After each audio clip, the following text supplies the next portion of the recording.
Quando o assunto é banco digital, o Inter está no centro da conversa e não é por acaso. Durante a Brasil Week, em Nova York, nosso âncora Márcio Gomes conversou com o CEO da empresa, João Vitor Menin, que explicou por que o Brasil virou referência global em tecnologia financeira e o que o mundo ainda tem a aprender com o Pix. A conversa envolveu os juros altos, a importância da educação financeira, na estreia da companhia nos Estados Unidos e no lançamento da regra dos 50 durante o evento, que mostra que crescer com responsabilidade é tão importante quanto crescer rápido. Dólar desenrola, bolsa 200 mil pontos, o senhor não desviou de qualquer pergunta difícil e deixou claro que para o Inter o futuro é digital e global e já começou. A gente mostra a íntegra dessa entrevista do Márcio Gomes. Se a gente fala de bancos digitais no Brasil, é impossível não pensar no Inter. E eu estou aqui no estúdio com o João Vitor Menin, CEO global do Inter. Muito obrigado por essa entrevista. Muito obrigado, Márcio, pelo convite. João Vitor, começando com a Semana do Brasil, a Brasil Week aqui em Nova York. Como o Brasil e as nossas empresas chegam neste momento para se apresentar ao mundo? Márcio, bom, primeiro, super interessante, a gente fez o kick-off da Brasil Week com o nosso Owners Day ontem, lá na Nasdaq, onde o Inter é listado desde 2022. E eu falo que o Brasil chega nessa Brasil Week com muita confiança e com muita propriedade em vários temas, onde o Brasil faz e faz muito bem. E, obviamente, falando do tema que eu conheço, do tema que eu pratico, que é, por exemplo, mercado bancário e tecnologia, o Brasil está muito bem nessa frente. Quando a gente combina a solidez do mercado bancário brasileiro, a eficiência do mercado bancário brasileiro e, obviamente, a tecnologia que a gente está usando para poder facilitar a vida dos brasileiros, é um negócio que os americanos eles ficam perplexos. O quão bom o mercado brasileiro é. Então, quando a gente fala de fazer um Pix 24/7, receber ou enviar dinheiro em 1 segundo, o mercado americano não acredita. Então, isso é só um dos exemplos das coisas que o Brasil hoje está criando e criou e que é referência no mundo todo. O Larry Fink, da BlackRock, ele chegou a dizer: eu invejo o Banco Central brasileiro por ter inventado o Pix. Sim. E ele acha que toda a economia tinha que ser digitalizada. Sim. Ele fala em investimentos, ações, a moeda, naturalmente, tudo tinha que ser digital para facilitar as movimentações e a fiscalização. Sem dúvida. Isso conta muito também, eu acho, né? Sem dúvida, sem dúvida. Vamos lá. Eu acho que esse exemplo que a gente está dando para o mundo no caso do pagamento do Pix, tem muita coisa ao redor disso que contribuiu para a gente chegar nesse momento que o Brasil está. Primeiro, o seguinte, uma fiscalização bem feita. Acho que a gente tem um sistema bancário super organizado. Terceiro, segundo, os agentes, os players financeiros no Brasil, eles adotaram tecnologia com muito apetite. E eu falo que a tecnologia, no final das contas, é o grande catalisador da melhoria de um processo que gera o verdadeiro valor do ganha-ganha. Então, quando a gente vê a quantidade de brasileiros que foram bancarizados e a quantidade, por exemplo, de tarifas que os brasileiros deixaram de pagar, porque o sistema bancário, com o apoio do Banco Central, adotou tecnologia, isso é espetacular. Por exemplo, um caso que eu gosto de falar muito, que foi até um pioneirismo do Inter. A gente lançou a primeira conta digital e gratuita do Brasil. Por que a gente foi capaz de fazer isso? Porque a gente não tinha as agências, nós tínhamos o nosso serviço bancário todo no telefone dos nossos consumidores e a gente usou o que estava de mais expoente na época em termos de tecnologia, que era o armazenamento de dados na nuvem. E lá atrás, Márcio, a gente teve que ir junto com o nosso parceiro que estava provendo o serviço de nuvem para a gente, lá no Banco Central, para poder pedir uma mudança na regulação bancária para que o Inter pudesse armazenar esses dados na nuvem. E o Banco Central foi super proativo. Então, desde 2016, a gente armazena 100% dos nossos dados na nuvem. Então, acho que esse é um exemplo bem prático de como é que tecnologia sendo usada pelos agentes financeiros com suporte do Banco Central, do regulador, as coisas evoluem bem. Quem ganha com isso? O nosso consumidor. Claro. A gente vai continuar falando dessa questão de tecnologia e do crescimento do banco, mas eu queria só voltar à questão aqui nos Estados Unidos. Muda alguma coisa quando, desde janeiro desse ano, aqui o governo americano diz sim, vocês podem abrir uma agência aqui, vocês podem ser um banco internacional aqui. O que mudou? Eu nem digo no Inter, mas na sua cabeça mesmo, de ter essa autorização, de ter essa permissão, de ver esse crescimento? Sim, interessante. Bom, primeiro, como eu falei, a gente foi o primeiro banco digital no Brasil. A gente é um banco desde 2008, então já temos a supervisão do Banco Central do Brasil já há bastante tempo. E para a gente agora passar a ter a supervisão do Federal Reserve é um marco importante. E o que está por trás disso, Márcio? O que motivou a gente a entrar com esse pedido de licença aqui e ser aprovado pelo FED no começo do ano, como você falou? Tem por trás disso o nosso processo de internacionalização. Essa tecnologia, vamos dizer, esse software, quase que essa fórmula mágica que a gente arrumou no Brasil de servir bem as pessoas, a gente está trazendo isso para os Estados Unidos também. Então, é interessante quando você fala das empresas chegando aqui para o Brasil Week, eu falo que o Brasil importa muita coisa, mas exporta muita coisa legal também. Então, esse conceito do transacional eficiente é um produto que o Brasil está exportando. E a gente começou esse processo aqui nos Estados Unidos já há 3 anos, de montar a nossa fundação aqui, e agora a grande cereja no topo foi a aprovação do Federal Reserve. Com isso, o que muda? Primeiro, a gente pode ter mais liberdade, como que a gente usa os depósitos que a gente captura aqui no mercado americano para emprestar, para investir. A gente pode ter produtos mais customizados, mais rápidos. A gente pode ter a própria emissão dos nossos cartões de crédito, de débito. Então, de fato, dá uma perspectiva para a nossa operação que é mais legal. E aí, só para complementar, como é que a gente enxerga a operação do Inter nos Estados Unidos? Eu falo muito que quando a gente constrói essa fundação, essa plataforma regulada com todos os produtos, a gente não só está servindo quem mora aqui nos Estados Unidos e com foco prioritário, né, nos brasileiros, nos latinos que imigraram para cá, mas servir todo mundo, todas as pessoas que estão em outras geografias que querem ter uma conta corrente americana, que querem ter uma conta em dólar. Por quê?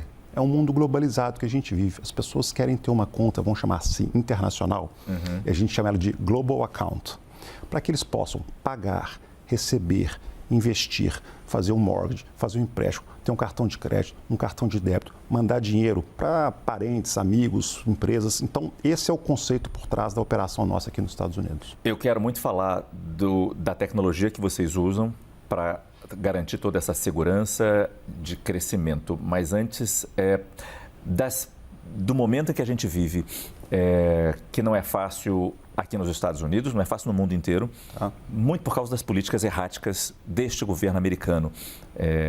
E o impacto acontece, inclusive no Brasil. A gente está vendo a taxa de juros altíssima, a gente está vendo como isso afeta o pagamento de contas, pessoas endividadas. No mundo inteiro está assim, a inflação subindo. Então, começando a falar sobre taxa de juros no nosso país. O quanto isso afeta esses planos de crescimento e o quanto isso afeta o próprio país. Tá. Bom, primeiro, Márcio, o pessoal tem uma falsa impressão de que o juros alto é bom para o sistema bancário. Ele não é bom para o sistema bancário, nem brasileiro, nem americano, nem para nenhum sistema bancário. O sistema bancário ele é um mero repassador de fluxo.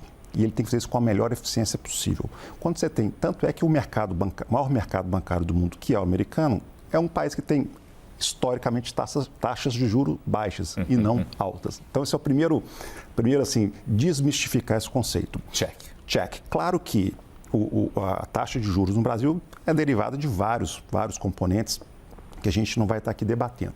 Mas vamos lá, como é que o Inter pode ajudar, no final das contas, a gente ser realmente assim, foco no cliente? Como a gente pode ajudar o momento de juros altos no Brasil? Então, primeiro, não é melhor para a gente, é até pior, porque você tem menos gente querendo tomar crédito, mais difícil, a gente quer ampliar isso. Agora, lembra que eu falei, por exemplo, do custo hoje de transacionar no Brasil? Olha para você ver, quando a gente pensa qual que é o impacto dos serviços financeiros nas famílias e nas empresas, ele sempre foi muito alto no Brasil. Você imagina que, antigamente, para ter uma conta corrente, R$50 por mês, para pagar um DOC, um TED, R$10, R$15. E acredite se quiser, Márcio, hoje ainda, porque é permitido, está dentro da lei, mas alguns bancos ainda cobram, nas pessoas jurídicas, R$10 por um Pix. Que loucura. Então, o que o Inter faz? Poxa, se eu posso ajudar essas pessoas a terem custos transacionais menor, isso é deflacionário. Então, a gente está ajudando a deflacionar a economia brasileira. E na parte do crédito, eu falo muito que o Brasil não é um país muito endividado. A relação de dívida PIB no Brasil, dívida bancária, ela é baixa. O custo é alto. Só que o custo é alto, Márcio, não necessariamente porque a taxa Selic é alta. O que a gente vê é que em alguns produtos específicos você tem um serviço de dívida altíssimo, que pode ser às vezes 5, 6, 4, 10 vezes a taxa básica de juros. O caso do rotativo do cartão. E aí como é que o Inter pega essa parte também da capacidade de emprestar para poder também ajudar a deflacionar a nossa economia e reduzir o serviço de dívida? A gente sempre focou nos produtos que têm a menor taxa de juros e o menor risco para o banco.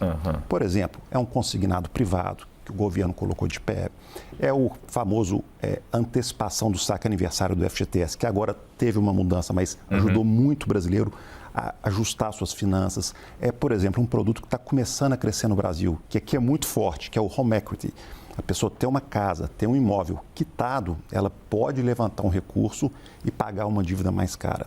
A gente chama isso, são as dívidas colateralizadas. Colateralizada pelo seu emprego, pela sua renda ou por um ativo que você tem, no caso, um imóvel. O que não deixa de dar uma garantia para você, banco. Perfeito. Então, esse é o foco do Inter. Está nesse portfólio de produtos colateralizados, de forma que, junto com aquela deflação transacional que a gente falou de servir barato, a gente traz um alívio no serviço de dívida para os nossos clientes. Mas um ponto que você falou é importante. A pessoa que aceita pagar R$10 por Pix, ela não sabe que ela pode transferir a conta dela num piscar de olhos e não pagar no outro banco concorrente esse Pix.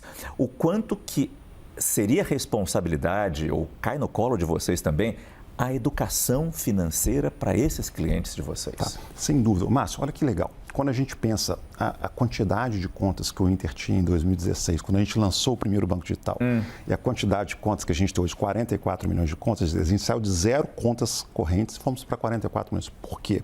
Obviamente, a gente fez todo o trabalho de educar, de mostrar os benefícios de estar numa plataforma digital, mas a gente vê que o brasileiro ele é muito conectado. Ainda mais hoje, num ambiente onde você tem as mídias sociais informando e conectando. O Brasil é líder. Ele é curioso. É curioso. A gente é o segundo mercado para várias dessas plataformas. Então, a informação corre muito rápido. Por isso que a gente conseguiu, sem grandes investimentos, trazer 44 milhões de brasileiros para o nosso ecossistema. Porque eles viram, e aí na hora que ele via o propósito de valor, ele recomenda para o pai, para o irmão, para o namorado, para a filha. E isso gera esse efeito de rede. Então, a gente faz eu brinco que essa educação nossa, ela é através do produto. Um bom produto ajuda muito. E, por último, eu falo que teve, de fato, sim, um trabalho super legal do Banco Central nesses últimos 10 anos para poder fazer essa bancarização, essa melhoria dos serviços no Brasil. Então, acho que foi uma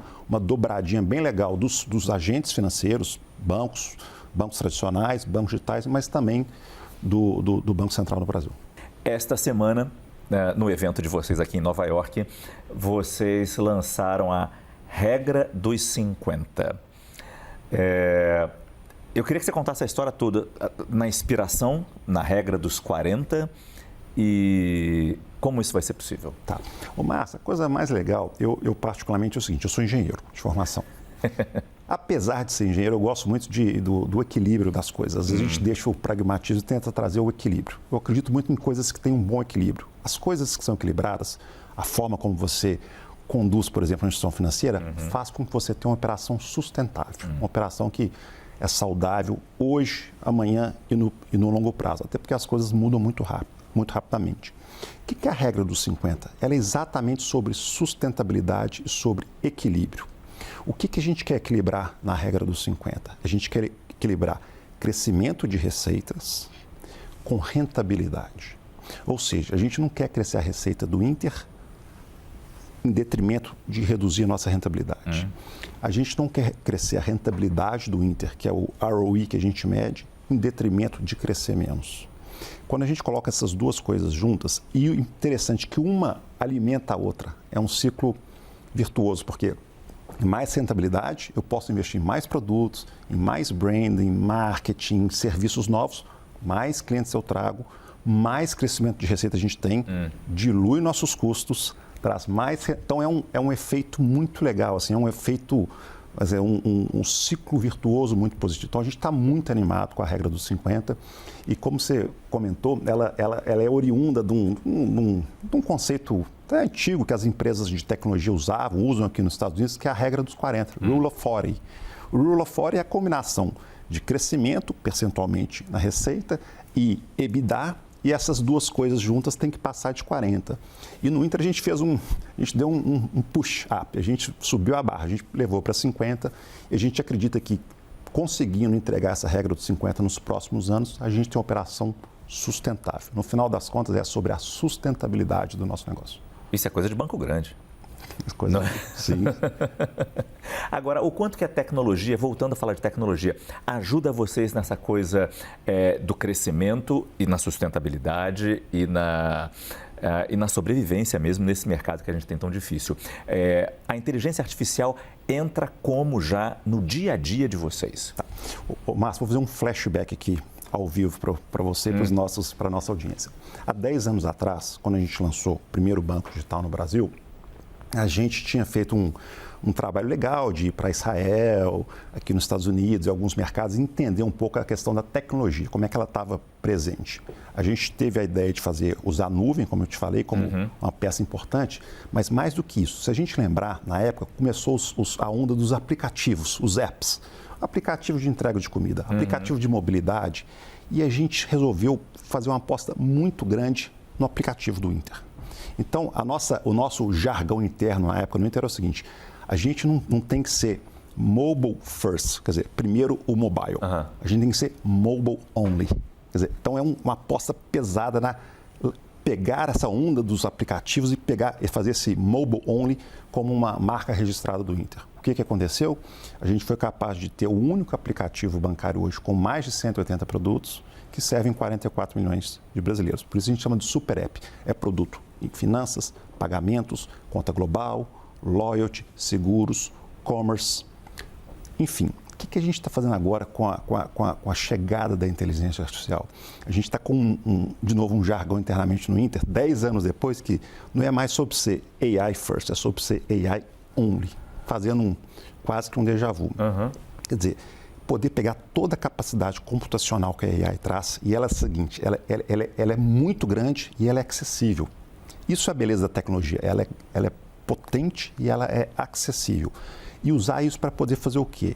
Ter os nossos clientes consumindo o que tem de melhor na nossa plataforma, com experiência fluida, com serviço melhor, de maneira mais rápida, sem fricção, coletando mais dados, porque esses clientes usam mais através da inteligência artificial, e podendo fazer uma análise de crédito melhor, uma análise de risco management mesmo, de fraudes, lavagem de dinheiro mais eficaz. Então, para a gente, o AI, o Márcio, eu digo que é um presente de Natal maravilhoso e que a gente está abraçando para valer e estamos dobrando a aposta no uso da tecnologia para dar esse novo pulo no futuro do Inter, como fizemos lá em 2016 com os apps e com a nuvem. Já chegou ao ponto de a inteligência artificial decidir quem vai receber um empréstimo ou não? Ô Márcio, ainda não. Importante falar, às vezes tem muita especulação sobre a AI, onde está o uso da AI, está no front, né, lá perante o cliente, está no back-office, né, na cozinha. Até para não esfriar a relação do cliente com o banco. Isso, mas então ela está acontecendo, mas a velocidade que a tecnologia ela é aplicada nas empresas, as empresas que decidem abraçar, pegar para valer, é muito rápido. Então a gente vê, por exemplo, há pouco tempo atrás a gente não usava essa capacidade computacional dos dados para diferenciar a taxa de juros que a gente cobra no mesmo empréstimo para o mesmo grupo de pessoas. A gente já faz isso agora. A gente já está agora usando para poder diferenciar se aquela pessoa tem mais acesso ao crédito, menos acesso ao crédito, não só no momento em que ela entra no Inter, mas durante toda a jornada dela com o Inter. Então, isso está acontecendo. Isso ainda é uma história que está sendo contada. Já estamos lá? Não. Mas o primeiro passo de adoção já foi dado. E por último, o que eu falo, gente, tecnologia é meio, não é fim.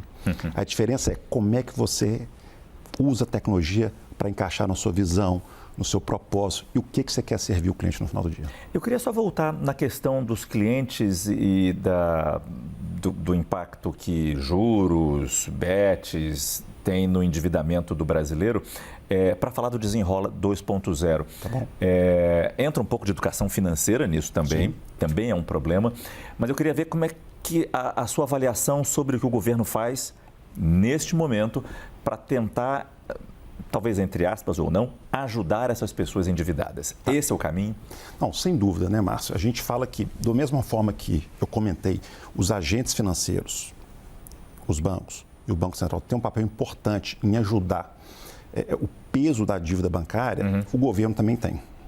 Então, sem dúvida, a gente precisa ter essas medidas que são esporádicas, a gente não tem medidas todos os anos, mas de tempos em tempos a gente vê os governos, não só no Brasil, mas no mundo todo, colocando medidas que ajudam a população a aprenderem mais sobre finanças, sobre crédito, sobre investimento também, não só falando do lado do passivo, mas do lado de como investir melhor. Sim. E aí, como você comentou, a gente vê com muito boa prática o Desenrola.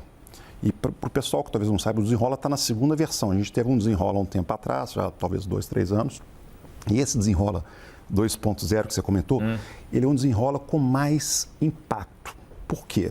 Porque o primeiro Desenrola, ele era feito em cima de uma plataforma única, que o governo resolveu tomar conta. Com isso, a relação cliente-banco ficou um pouco quebrada, porque eu tenho um empréstimo que não está em dia com o Inter, mas eu vou para um aplicativo que o governo... Agora não, agora o governo, junto com o Banco Central e o Conselho Monetário, permitiu com que essa relação fosse direta entre o banco e a pessoa. Isso muda muito o sucesso que pode ter na renegociação daquela dívida vencida. Então, a gente está bastante animado com o Desenrola 2.0, principalmente no nosso caso, onde a relação com o nosso cliente é direta, ali no aplicativo, digitalmente. A gente não precisa esperar com que o nosso cliente entre numa agência bancária do Inter, até porque a gente nem tem agência bancária. Então, a gente está bem animado. Então, de novo, eu acho que essa dobradinha entre o agente financeiro e o governo, a né, a parte, o governo e o agente regulador, que é o Banco Central, é super importante, não só para melhorar o mercado bancário, como a gente conversou agora há pouco, mas também em momentos de mais aperto monetário, fazer soluções que ajudem a população. Talvez seja mais um efeito da guerra, do impacto global, mas o dólar abaixo de R$5 no Brasil está deixando muita gente assim, até quando vai cair? Quanto mais vai cair? Para muita gente é bom, para outras nem tanto. Para o Inter, para o setor bancário, muda alguma coisa? Para a gente, né, Márcio, ele muda diretamente e indiretamente. Primeiro, indiretamente. À medida que o dólar está mais baixo, vamos pegar esses R$5 como referência, isso já traz um certo alívio inflacionário, porque a gente sabe que tem muitas coisas que o Brasil ainda importa. Então, já temos um vento de cauda que menos inflação, como a gente falou, melhor capacidade de pagar, mais acesso a crédito, juros mais baixos, então isso é bom para o consumidor. Agora, diretamente para o Inter, quando a gente fala, por exemplo, da nossa expansão global, do nosso projeto de lançar a Globacount para vários mercados, a gente reparou que desde o momento em que o dólar começou essa tendência de baixo, o volume de brasileiros que tem nossa Globacount e começaram a fazer remessas, fazer o câmbio, fazer a transação e colocar recursos, por exemplo, aqui nos Estados Unidos, através da nossa corretora, para investir em ações americanas, fundos multimercados americanos, o próprio Time Deposit, que é o equivalente ao CDB do Banco Inter aqui. Então, isso é muito legal. A gente vê o brasileiro que nunca teve essa ideia de diversificar as economias em outras moedas, começando a fazer isso agora porque o dólar baixou. O que dizem é que a Bolsa de Valores no Brasil pode chegar a 212 mil pontos. O quão real é este mercado de crescimento, o quão ele está sendo impulsionado por este momento geopolítico agora? O Márcio, acho que bastante. Vamos só colocar as coisas aqui numa perspectiva interessante. Essa tensão geopolítica que você comentou agora há pouco, o que ela cria nos mercados, principalmente nos mercados desenvolvidos?